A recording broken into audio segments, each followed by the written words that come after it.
Bismillahirrahmanirrahim. Assalamualaikum warahmatullahi wabarakatuh. Selamat pagi, semoga senantiasa berada dalam lindungan Allah Subhanahu wa taala dan Rasul-Nya. Yang terhormat Ibu Rini Chandra selaku dosen pengampu mata kuliah akuntansi manajemen serta teman-teman seperjuangan yang senantiasa berbahagia. Dalam kesempatan kali ini, izinkan kami untuk mempresentasikan mengenai konsep biaya. Untuk mengefisiensikan waktu, marilah kita buka presentasi pada kali ini dengan mengucapkan basmalah bersama-sama. Bismillahirrahmanirrahim. Untuk materi yang pertama akan disampaikan oleh Saudara Danis Kurniawan mengenai konsep biaya, kemudian pengelompokan biaya, serta objek pengeluaran. Kepada Saudara Danis Kurniawan, saya persilahkan. Baik, terima kasih kepada moderator untuk materi yang pertama yaitu konsep biaya, di mana biaya merupakan objek yang diproses akuntansi biaya. Dalam arti luas, biaya adalah semua pengorbanan ekonomi atau pengeluaran yang dinyatakan dalam satuan uang yang dikeluarkan atau dikorbankan untuk mencapai tujuan tertentu. Nah, akuntansi mendefinisikan biaya kos sebagai sumber daya yang dikorbankan atau dilepaskan untuk mencapai tujuan tertentu.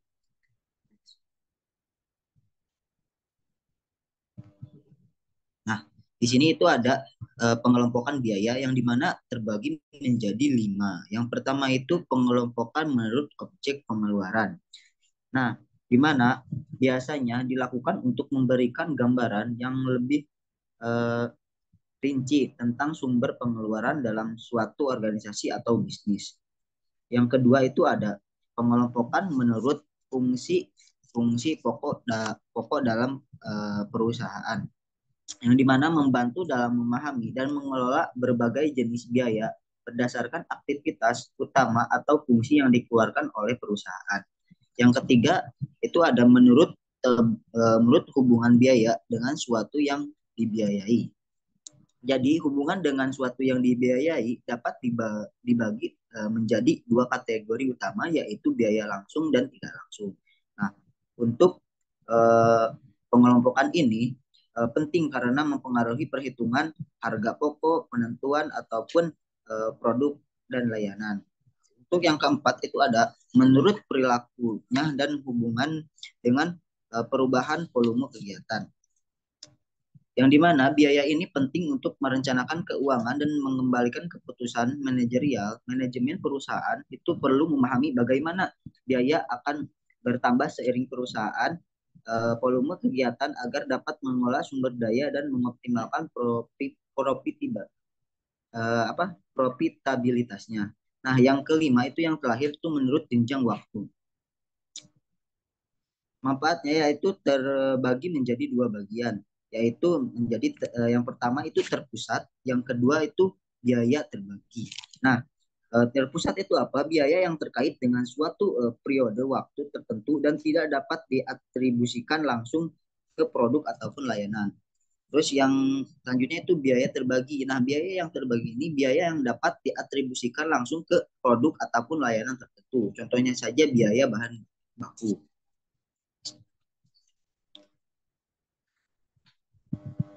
Untuk selanjutnya yaitu objek pengeluaran, di mana dalam cara penggolongan ini, nama objek pengeluaran merupakan dasar penggolongan biaya. Misalkan nama objek pengeluaran adalah bahan bakar, maka semua pengeluaran yang berhubungan dengan bahan bakar akan disebut dengan biaya bahan bakar. Mungkin segitu presentasi dari saya kembalikan lagi ke moderator.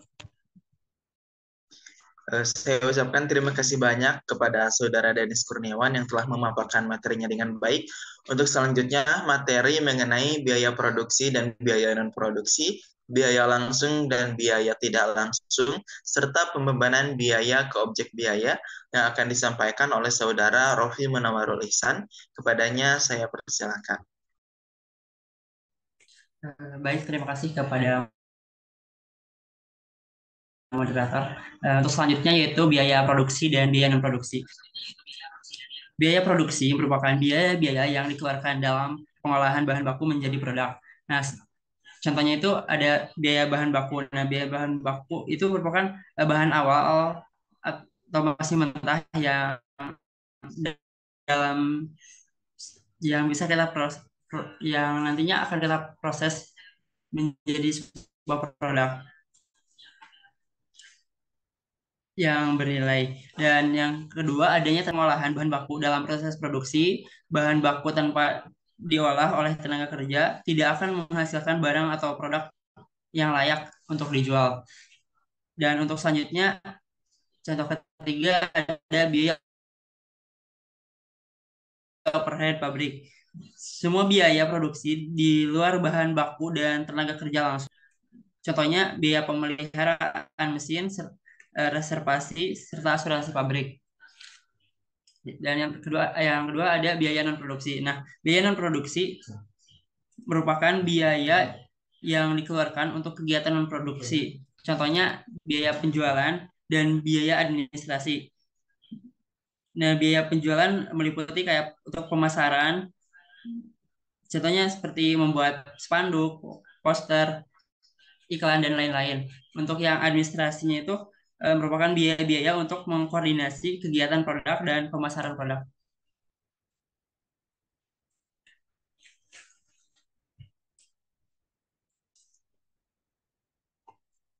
Selanjutnya biaya langsung dan tidak langsung. Biaya langsung adalah biaya yang dapat dibebankan secara langsung kepada objek biaya atau produk. Nah, contohnya bahan bahan langsung atau bahan baku, upah pekerja yang langsung terlibat dalam proses produksi. Dan biaya tidak langsung merupakan biaya yang tidak bisa dibebankan secara langsung dengan unit yang diproduksi. Biasanya biaya tidak langsung meliputi listrik, utilitas, distribusi, penjualan atau pemeliharaan gedung. Lanjutnya.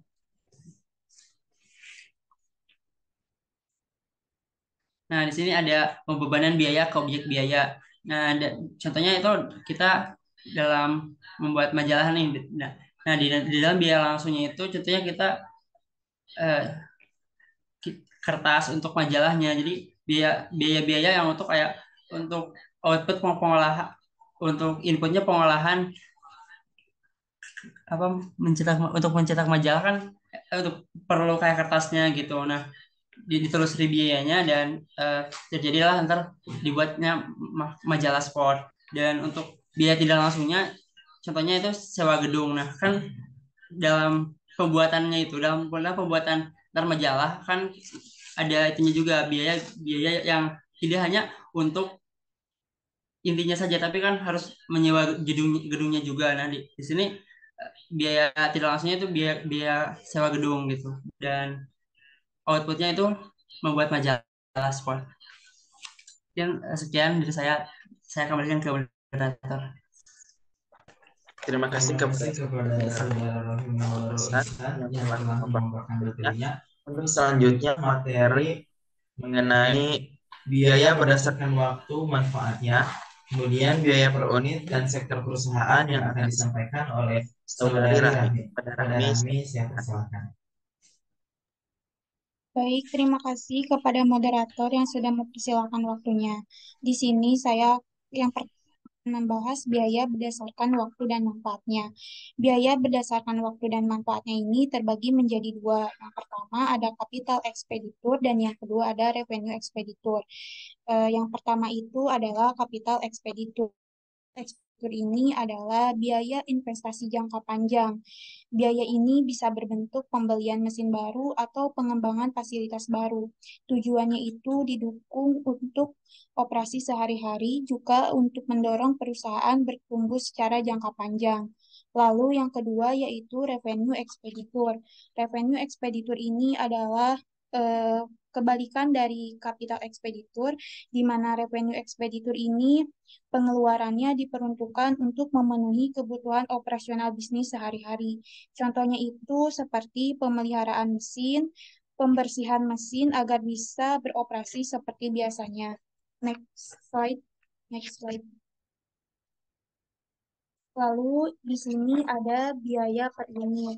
Biaya produksi per unit ini adalah biaya yang dihabiskan oleh perusahaan saat mereka memproduksi suatu barang atau jasa. Biaya produksi ini terdiri dari dua komponen, yaitu biaya tetap dan biaya variabel. Sebelumnya kita harus mengulas terlebih dahulu apa itu biaya tetap maupun biaya variabel. Biaya tetap adalah biaya yang perlu dikeluarkan oleh perusahaan yang jumlahnya tidak berubah. Biaya variabel ini komponen biaya dalam operasional perusahaannya yang berfluktuasi dengan volume produksi atau aktivitas bisnis. Biaya per unit ini rumusnya yaitu biaya produksi dibagi jumlah unit produksi. Di slide juga tertera contoh. Contohnya itu perusahaan menanggung biaya produksi sebesar 40 juta pada tahun 2008 untuk memproduksi 500 sistem speaker. Maka biaya per unitnya yaitu 40.000 dibagi 500 unit yaitu 80. Biaya per unit ini penting dihitung karena biaya ini akan membantu dalam menentukan harga jual produksi per unit ke pasar. Informasi yang dikeluarkan juga berguna untuk penilaian persediaan, penilaian laba, dan pengambilan keputusan. Next. Nah, yang terakhir yang akan saya jelaskan yaitu sektor perusahaan. Sektor perusahaan ini ada tiga. Yang pertama manufaktur, yang kedua perdagangan, dan yang terakhir yaitu jasa. Yang pertama yaitu perusahaan manufaktur. Perusahaan manufaktur adalah cabang industri yang mengoperasionalkan peralatan, mesin, dan tenaga kerja dalam suatu proses untuk mengubah bahan baku, suku cadang, dan komponen lain untuk diproduksi menjadi barang jadi yang memiliki nilai jual. Contohnya itu pabrik tekstil dan pakaian dan produsen mobil. Lalu yang kedua ada perusahaan sektor perdagangan. Perdagangan ini yaitu perusahaan yang melakukan aktivitas pembelian dan penjualan barang dengan harga di atas harga pokok agar mendapatkan keuntungan namun tidak sampai merubah bentuk barang tersebut. Contohnya itu toko kelontong atau supermarket. Lalu yang terakhir yaitu perusahaan jasa.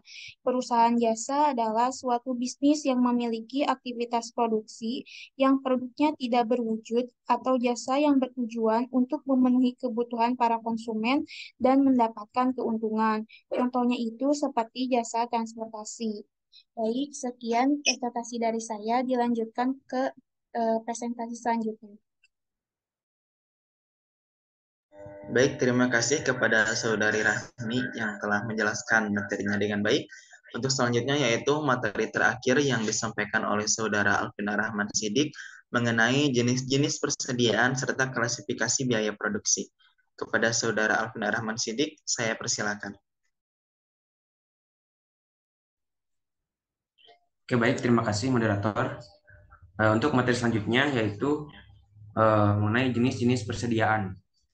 Nah, sebelum ke jenis-jenis persediaan, apa sih persediaan itu? Persediaan merupakan keseluruhan barang atau perlengkapan yang digunakan oleh suatu perusahaan, baik untuk menjalankan proses produksi ataupun menjaga kelangsungan kegiatan operasional perusahaan, baik itu perusahaan manufaktur dan juga perusahaan dagang yang bertujuan untuk memenuhi permintaan konsumen.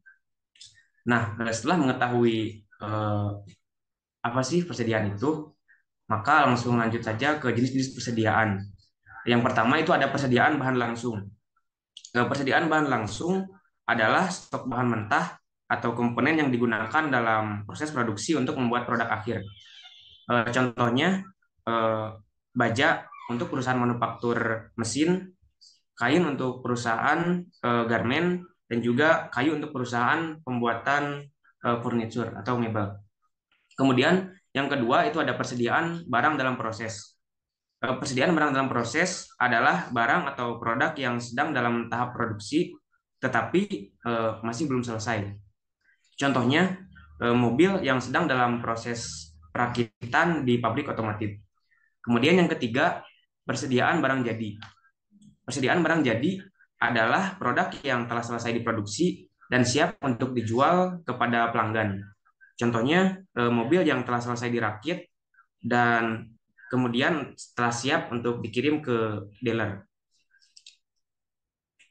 Kemudian materi selanjutnya, klasifikasi biaya produksi. Yang pertama itu biaya bahan langsung. Biaya bahan langsung adalah biaya yang langsung terkait dengan produksi barang jadi. Ini mencakup biaya pembelian dan penggunaan bahan baku yang digunakan secara langsung dalam proses produksi. Contohnya, jika kita memiliki pembuatan mebel, maka biaya yang dikeluarkan untuk membeli seperti kayu, paku, lem, dan sebagainya itu termasuk biaya bahan langsung. Kemudian yang kedua itu biaya tenaga kerja langsung. Biaya tenaga kerja langsung adalah biaya yang langsung terkait dengan upah pekerja yang terlibat dalam produksi barang. Ini mencakup upah langsung pekerja yang menghasilkan barang tersebut. Contohnya, gaji pekerja pabrik yang secara langsung terlibat dalam proses produksi produk yang sedang diproduksi. Kemudian yang ketiga itu biaya manufaktur tidak langsung. Biaya manufaktur tidak langsung juga dikenal sebagai biaya overhead pabrik. Biaya yang tidak dapat didistribusikan secara langsung kepada produk tertentu. Ini mencakup berbagai biaya yang timbul selama proses produksi, seperti biaya utilitas pabrik, penyusutan biaya mesin, biaya pemeliharaan, dan biaya supervisi. Contohnya, biaya listrik dan air untuk pabrik, kemudian biaya perawatan mesin produksi, gaji supervisor pabrik yang tidak terlibat secara langsung dalam produksi. Terima kasih. Saya kembalikan lagi ke moderator. Baik, saya ucapkan terima kasih kepada saudara Sidik yang telah memaparkan materinya dengan baik. Alhamdulillahirabbil alamin, rangkaian presentasi dari awal sampai akhir telah terlaksana dengan baik. Nah, mungkin itu yang dapat saya sampaikan. Terima kasih atas segala perhatiannya dan saya ucapkan terima kasih kepada seluruh partisipan. Assalamualaikum warahmatullahi wabarakatuh.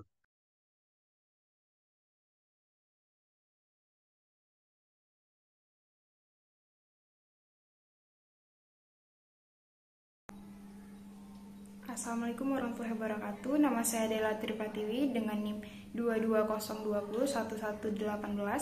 Izin bertanya kepada kelompok PM3 dengan pertanyaan, apa pengaruh dari biaya overhead pabrik terhadap harga akhir suatu produk?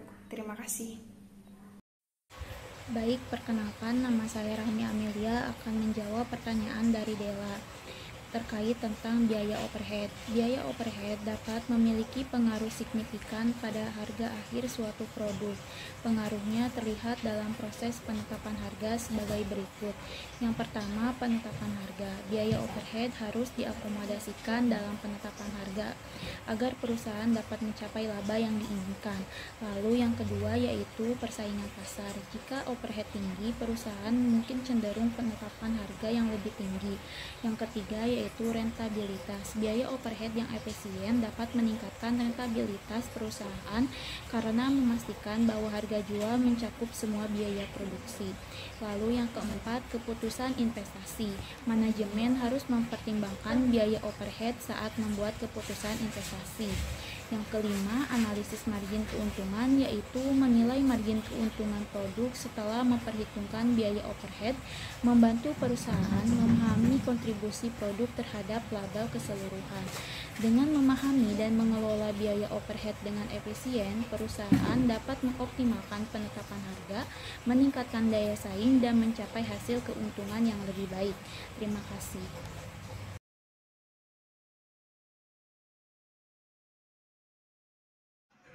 Assalamualaikum warahmatullahi wabarakatuh. Nama saya Nisi Zikria dengan NIM 21020013030. Saya ingin bertanya, mengapa penting untuk memahami biaya dalam pengelolaan bisnis? Terima kasih. Assalamualaikum warahmatullahi wabarakatuh. Perkenalkan, nama saya Fajriyadi Rahmatillah dengan NIM 1902010111. Saya akan menjawab pertanyaan dari Nesya. Pertanyaannya adalah, mengapa penting memahami biaya dalam pengelolaan bisnis? Baik, langsung saja.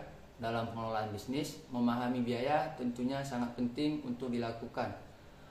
Dengan memahami biaya, dapat meminimalisir kemungkinan masalah dalam pengelolaan bisnis.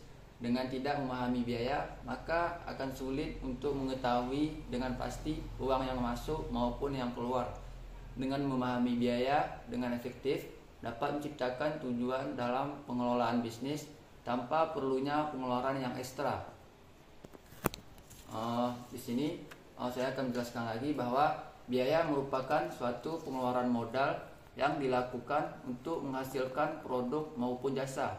Biaya sangat penting karena dapat memberikan informasi-informasi yang diperlukan dalam pelaku bisnis agar setiap peristiwa yang terjadi dalam perusahaan dapat diterima oleh pihak pelaku bisnis maupun pihak individual, sehingga dapat membantu dalam memberikan pertanggungjawaban atas keuangan. Cukup sekian jawaban dari saya. Saya mohon maaf bila ada kekurangan. Saya ucapkan terima kasih.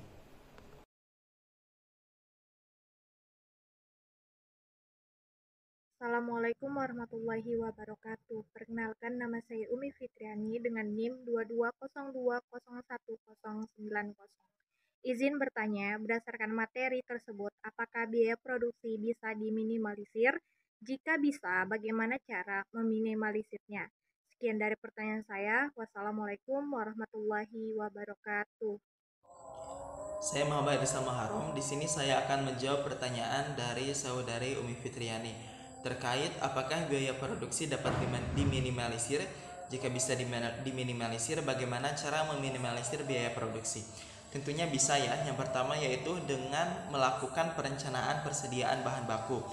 Nah, untuk merencanakan kebutuhan bahan baku yang lebih baik serta memilih bahan baku yang lebih murah, salah satunya yaitu dengan optimalisasi rantai pasokan, yaitu dengan mengidentifikasi pemasok alternatif serta melakukan perbandingan harga dengan kualitas produk. Untuk selanjutnya yaitu dengan efisiensi penggunaan bahan baku. Walaupun persediaan bahan baku pada perusahaan kita itu melimpah, akan tetapi harus menggunakan seefisien mungkin jika ingin menghemat biaya produksi. Jika terlalu boros, akibatnya perlu mengeluarkan biaya yang lebih untuk membeli persediaan, sehingga bisa menyebabkan over budgeting. Selanjutnya yaitu dengan perawatan peralatan produksi.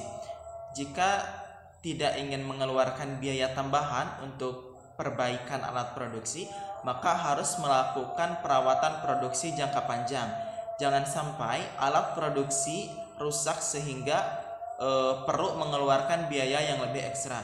Nah, mungkin itu adalah cara-cara untuk meminimalisir biaya produksi serta akan mencapai tujuan perusahaan, yaitu menambah profit. Terima kasih.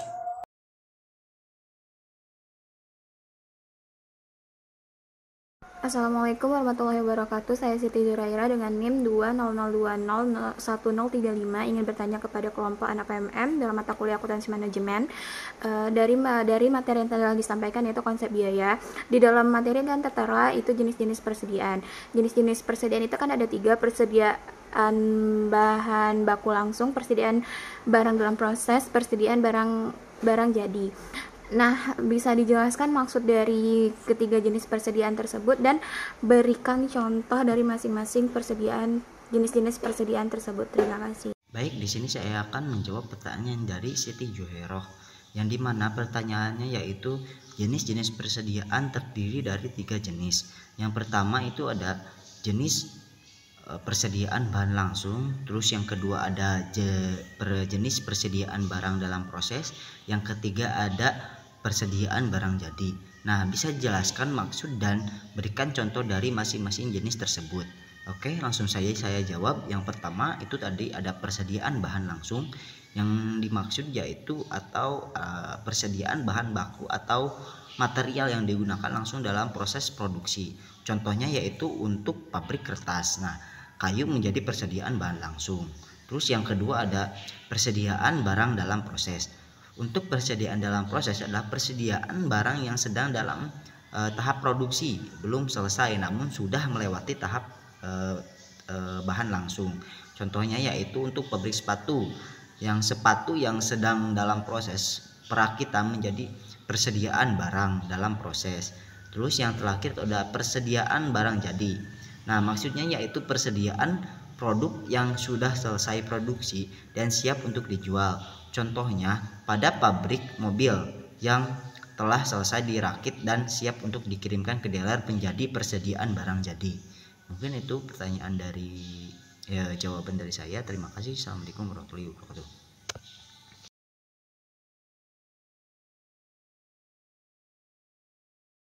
Assalamualaikum warahmatullahi wabarakatuh. Saya Desi Fadilah dengan NIM 2202011143 ingin bertanya kepada kelompok PMM, yaitu apa peranan biaya tetap dan biaya variabel dalam menentukan keputusan produksi dan penetapan harga? Terima kasih. Baik, di sini saya Alvin Arman Sidik akan menjawab pertanyaan dari Desi Fadilah. Pertanyaannya itu, apa peran biaya tetap dan biaya variabel dalam menentukan keputusan produksi dan penetapan harga? Untuk yang pertama itu, peran biaya tetap dan biaya variabel dalam menentukan keputusan produksi. Dalam menentukan keputusan produksi, biaya tetap dapat membantu perusahaan untuk menetapkan titik impas atau break even point. Ini membantu perusahaan untuk menentukan jumlah minimum unit yang harus dijual supaya dapat menutupi biaya produksi. Sementara peran biaya variabel dalam menentukan keputusan produksi yaitu biaya variabel dapat membentuk margin kontribusi. Margin kontribusi ini penting dalam membantu menentukan keuntungan yang dihasilkan oleh setiap unit produk setelah memenuhi biaya variabel. Kemudian yang kedua itu peran biaya tetap dan biaya variabel dalam penetapan harga. Dalam penetapan harga, peran biaya tetap dan biaya variabel digunakan untuk memastikan harga jual dapat menutupi biaya tetap dan biaya variabel serta menghasilkan keuntungan yang diinginkan. Terima kasih.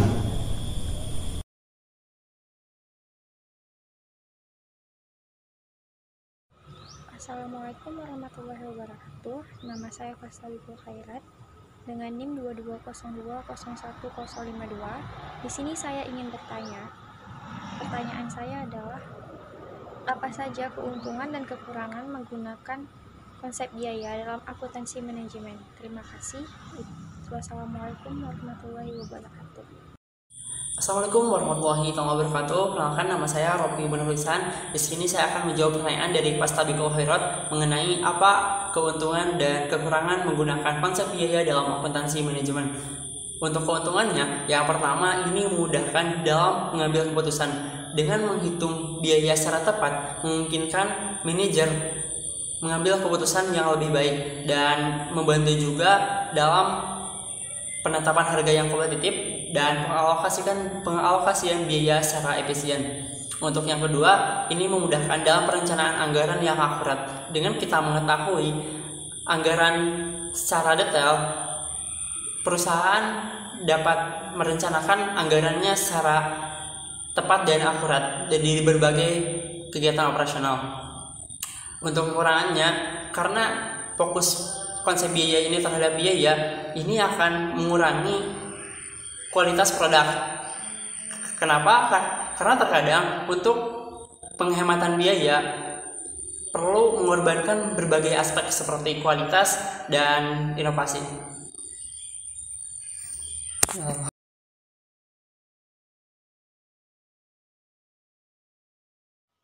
Assalamualaikum warahmatullahi wabarakatuh. Saya Masya Aprataura dengan NIM 2202011135 ingin bertanya kepada kelompok anak PMM terkait video materi konsep biaya. Pertanyaan saya adalah, mengapa konsep biaya dapat menjadi faktor kunci dalam strategi penetapan harga sebuah produk atau jasa? Terima kasih. Baik, di sini saya akan menjawab pertanyaan dari Masya Aprilia. Jadi, konsep biaya ini memainkan peran kunci dalam strategi penetapan harga karena pengelolaan biaya sangat mempengaruhi keberlanjutan dan profitabilitas suatu bisnis. Berikut merupakan alasan mengapa biaya menjadi faktor penting dalam penetapan harga. Yang pertama, menghasilkan laba. Yang kedua itu karena adanya persaingan. Yang ketiga, mengoptimalkan pendapatan. Dan yang terakhir dapat menentukan titik impas. Dengan mempertimbangkan faktor tersebut, tersebut, bisnis dapat mengembangkan strategi penetapan harga yang seimbang dan berkelanjutan, yang memperhitungkan kebutuhan akan profitabilitas, daya saing di pasar, dan respon terhadap perubahan biaya. Terima kasih.